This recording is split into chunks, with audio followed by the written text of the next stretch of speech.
Understanding a slap on the wrist, an English phrase explained. Hello, everyone. Welcome to our channel, where we dive into the fascinating world of English language learning. Today, we're exploring a very interesting phrase, a slap on the wrist. This expression is widely used in both formal and informal settings, and understanding its meaning and usage can greatly enhance your English communication skills. So, let's get started and unpack the essence of this phrase together. A slap on the wrist refers to a very mild punishment or reprimand given to someone who has done something wrong.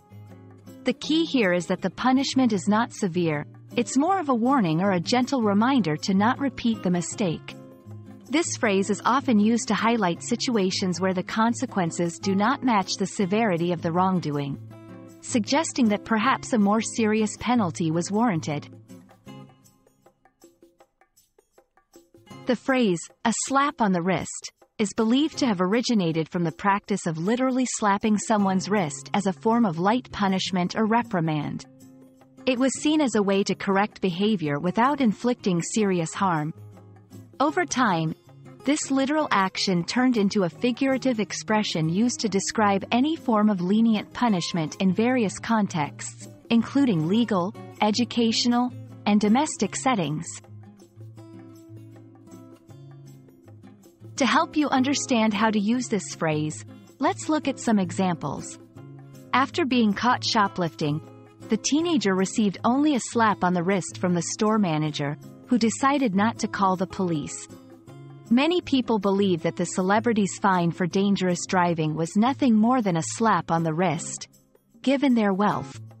The employee's mistake cost the company thousands, but he got off with just a slap on the wrist because it was his first offense. These examples show how the phrase can be applied in various situations to indicate that the punishment or repercussion was notably lenient. Understanding phrases like, a slap on the wrist, can add depth and nuance to your English communication. It allows you to express complex ideas about punishment and leniency with a simple, yet powerful expression. We hope this video has shed light on this interesting phrase and that you'll feel more confident using it in your own conversations. Thank you for joining us, and we look forward to exploring more fascinating aspects of the English language together in our next video. Happy learning, everyone!